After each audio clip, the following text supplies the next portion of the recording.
तो इस खबर पर लगातार नजर बनी रहेगी, लेकिन फिलहाल रुक करते हैं मन की बात का। और उज्जवल केशरी, इन चारों ने भारत का नाम रोशन किया। मैथ्स की दुनिया में भी भारत ने अपनी पहचान को और मजबूत किया है। ऑस्ट्रेलिया में हुए इंटरनेशनल मैथमेटिकल ओलंपियाड में हमारे स्टूडेंट्स ने 3 गोल्ड, 2 सिल्वर और 1 ब्रॉन्ज मेडल हासिल किया है। साथियों, अगले महीने मुंबई में एस्ट्रोनॉमी और एस्ट्रोफिजिक्स ओलंपियाड होने जा रहा है।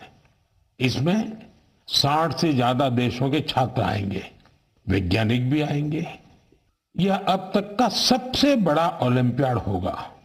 एक तरह से देखें तो भारत अब ओलंपिक और ओलंपियाड दोनों के लिए आगे बढ़ रहा है। मेरे प्यारे देशवासियों, हम सभी को गर्व से भर देने वाली एक और खबर आई है यूनेस्को से। यूनेस्को ने 12 मराठा किलों को वर्ल्ड हेरिटेज साइट्स के रूप में मान्यता दी है। 11 किले महाराष्ट्र में, 1 किला तमिलनाडु में। हर किले से इतिहास का एक एक पन्ना जुड़ा है। हर पत्थर एक ऐतिहासिक घटना का गवाह है। सल्लेर का किला, जहां मुगलों की हार हुई, शिवनेरी, जहां छत्रपति शिवाजी महाराज का जन्म हुआ, किला ऐसा जिसे दुश्मन भेद न सके। खांदेरी का किला, समुद्र के बीच बना अद्भुत किला। दुश्मन उन्हें रोकना चाहते थे, लेकिन शिवाजी महाराज ने असंभव को संभव करके दिखा दिया। प्रतापगढ़ का किला, जहां अफजल खान पर जीत हुई, उस गाथा की गूंज आज भी किले की दीवारों में समाई है। विजय दुर्ग, जिसमें गुप्त सुरंगें थी, छत्रपति शिवाजी महाराज की दूरदर्शिता का प्रमाण इस किले में मिलता है। मैंने कुछ साल पहले रायगढ़ का दौरा किया था। छत्रपति शिवाजी महाराज की प्रतिमा के सामने नमन किया था। यह अनुभव जीवन भर मेरे साथ रहेगा। साथियों, देश के और हिस्सों में भी ऐसे ही अद्भुत किले हैं जिन्होंने आक्रमण झेले, खराब मौसम की मार झेली, लेकिन आत्मसम्मान को कभी भी झुकने नहीं दिया। राजस्थान का चित्तौड़गढ़ का किला, कुंभलगढ़ किला, रणथंभौर किला, आमेर किला, जैसलमेर का किला तो विश्व प्रसिद्ध है। कर्नाटका में गुलबर्गा का किला भी बहुत बड़ा है। चित्रदुर्ग के किले की विशालता भी आपको कौतूहल से भर देगी कि उस जमाने में किला बना कैसे होगा। साथियों, उत्तर प्रदेश के बांदा में है कालिंजर किला। महमूद गजनवी ने कई बार इस किले पर हमला किया और हर बार असफल रहा। बुंदेलखंड में ऐसे कई किले हैं। ग्वालियर, झांसी, दतिया, अजयगढ़, गढ़कुंडार, चंदेरी, ये किले सिर्फ ईंट पत्थर नहीं है, ये हमारी संस्कृति के प्रतीक है। संस्कार और स्वाभिमान आज भी इन किलों की ऊंची ऊंची दीवारों से झांकते हैं। मैं सभी देशवासियों से आग्रह करता हूं, इन किलों की यात्रा करें, अपने इतिहास को जानें, गौरव महसूस करें। मेरे प्यारे देशवासियों, आप कल्पना कीजिए, बिल्कुल भोर का वक्त, बिहार का मुजफ्फरपुर शहर, तारीख है 11 अगस्त 1908। हर गली, हर चौराहा, हर हलचल उस समय जैसे थमी हुई थी। लोगों की आंखों में आंसू थे, लेकिन दिलों में ज्वाला थी। लोगों ने जेल को घेर रखा था, जहां एक 18 साल का युवक अंग्रेजों के खिलाफ अपना देश प्रेम व्यक्त करने की कीमत चुका रहा था। जेल के अंदर अंग्रेज अफसर एक युवा को फांसी देने की तैयारी कर रहे थे। उस युवा के चेहरे पर भय नहीं था, बल्कि गर्व से भरा हुआ था।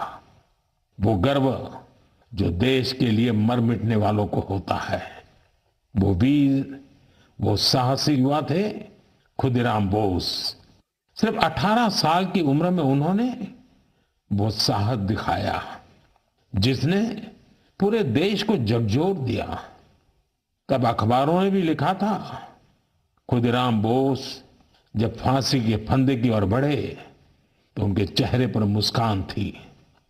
ऐसे ही अनगिनत बलिदानों के बाद, सदियों की तपस्या के बाद हमें आजादी मिली थी। देश के दीवानों ने अपने रक्त से आजादी के आंदोलन को सींचा था। साथियों, अगस्त का महीना इसीलिए तो क्रांति का महीना है। 1 अगस्त को लोकमान्य बाल गंगाधर तिलक की पुण्यतिथि होती है। इसी महीने 8 अगस्त को गांधी जी के नेतृत्व में भारत छोड़ो आंदोलन की शुरुआत हुई थी। फिर आता है 15 अगस्त, हमारा स्वतंत्रता दिवस। हम अपने स्वतंत्रता सेनानियों को याद करते हैं, उनसे प्रेरणा पाते हैं। लेकिन साथियों, हमारी आजादी के साथ देश के बंटवारे की टीस भी जुड़ी हुई है। इसलिए हम 14 अगस्त को विभाजन विभीषिका स्मृति दिवस के रूप में मनाते हैं। मेरे प्यारे देशवासियों, 7 अगस्त 1905 को एक और क्रांति की शुरुआत हुई थी। स्वदेशी आंदोलन ने स्थानीय उत्पादों और खासकर हैंडलूम को एक नई ऊर्जा दी थी। इसी स्मृति में देश हर साल 7 अगस्त को नेशनल हैंडलूम डे मनाता है। इस साल 7 अगस्त को नेशनल हैंडलूम डे के 10 साल पूरे हो रहे हैं। आजादी की लड़ाई के समय जैसे हमारी खादी ने आजादी के आंदोलन को नई ताकत दी थी, वैसे ही आज जब देश विकसित भारत बनने के लिए कदम बढ़ा रहा है, तो टेक्सटाइल सेक्टर देश की ताकत बन रहा है। इन 10 वर्षों में देश के अलग अलग हिस्सों में इस सेक्टर से जुड़े लाखों लोगों ने सफलता की कई गाथाएं लिखी हैं।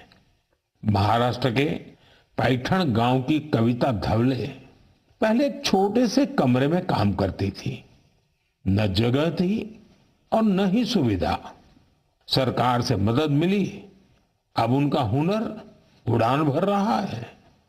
वो 3 गुना ज्यादा कमा रही है।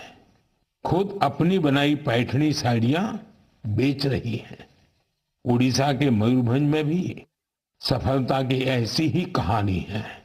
यहाँ 650 से ज्यादा आदिवासी महिलाओं ने संथाली साड़ी को फिर से जीवित किया है। अब ये महिलाएं हर महीने हजारों रुपये कमा रही हैं। ये सिर्फ कपड़ा नहीं बना रही, अपनी पहचान गढ़ रही हैं। बिहार के नालंदा से नवीन कुमार की उपलब्धि भी प्रेरणादायक है। उनका परिवार पीढ़ियों से इस काम से जुड़ा है। लेकिन सबसे अच्छी बात यह कि उनके परिवार ने अब इस फील्ड में आधुनिकता का भी समावेश किया है। अब उनके बच्चे हैंडलूम टेक्नोलॉजी की पढ़ाई कर रहे हैं, बड़े ब्रांड्स में काम कर रहे हैं। ये बदलाव सिर्फ एक परिवार का नहीं है, ये आसपास के अनेक परिवारों को आगे बढ़ा रहा है। साथियों, टेक्सटाइल भारत का सिर्फ एक सेक्टर नहीं है, ये हमारी सांस्कृतिक विविधता की मिसाल है। आज टेक्सटाइल और अपैरल मार्केट बहुत तेजी से बढ़ रहा है और इस विकास की सबसे सुंदर बात यह है कि गांवों की महिलाएं, शहरों के डिजाइनर, बुजुर्ग बुनकर और स्टार्टअप शुरू करने वाले हमारे युवा सब मिलकर इसे आगे बढ़ा रहे हैं। आज भारत में 3000 से ज्यादा टेक्सटाइल स्टार्टअप सक्रिय हैं। कई स्टार्टअप्स ने भारत की हैंडलूम पहचान को ग्लोबल हाइट दी है। साथियों, 2047 के विकसित भारत का रास्ता आत्मनिर्भरता से होकर गुजरता है। और आत्मनिर्भर भारत का सबसे बड़ा आधार है वोकल फॉर लोकल। जो चीजें भारत में बनी हो, जिसे बनाने में किसी भारतीय का पसीना बहा हो, वही खरीदे और वही बेचे, ये हमारा संकल्प होना चाहिए। मेरे प्यारे देशवासियों, भारत की विविधता की सबसे खूबसूरत झलक हमारे लोकगीतों और परंपराओं में मिलती है। और इसी का हिस्सा होता है हमारे भजन और हमारे कीर्तन। लेकिन क्या आपने कभी सुना है कि कीर्तन के जरिए फॉरेस्ट फायर के प्रति लोगों को जागरूक किया जाए? शायद आपको विश्वास न हो, लेकिन ओडिशा के क्योंझर जिले में एक अद्भुत कार्य हो रहा है।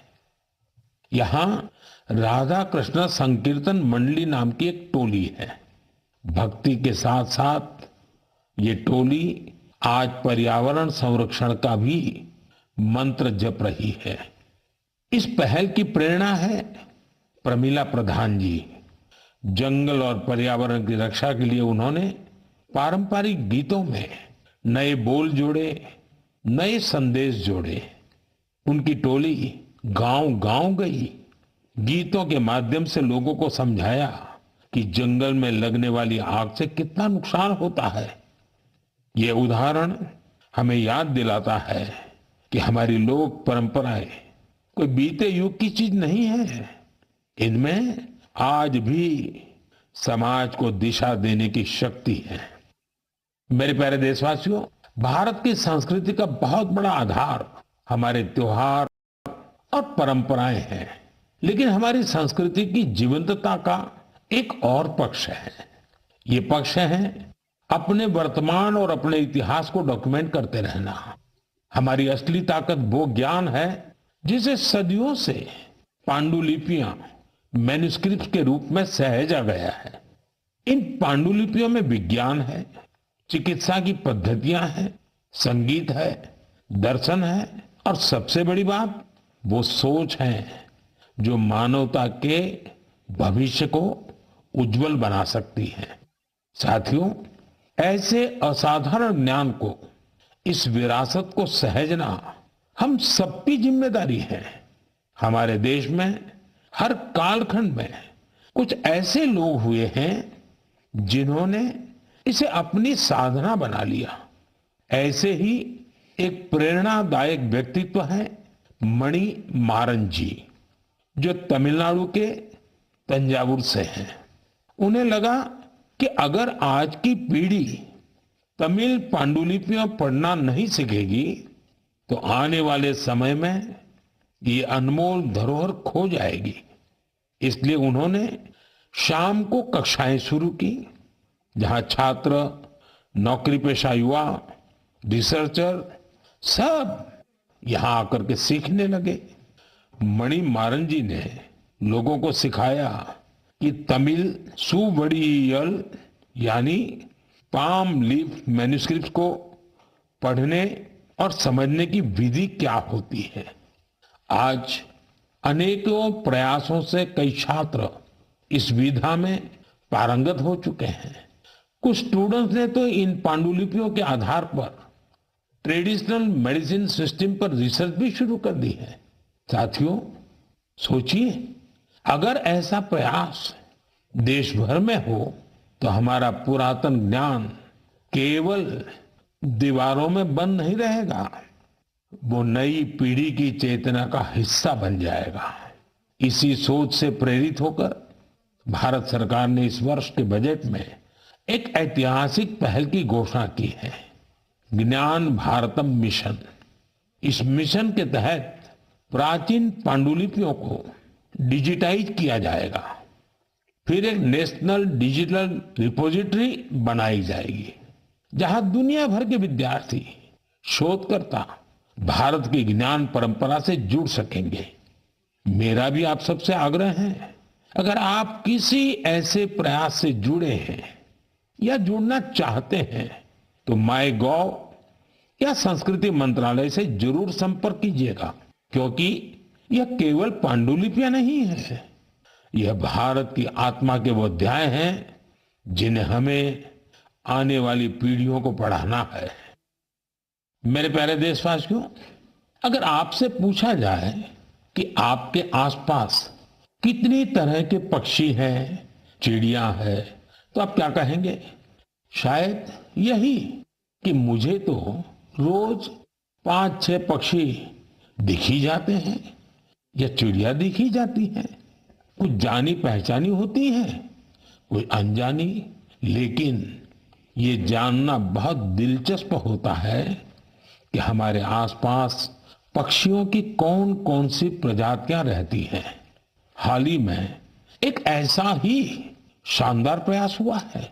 जगह है असम का काजीरंगा नेशनल पार्क।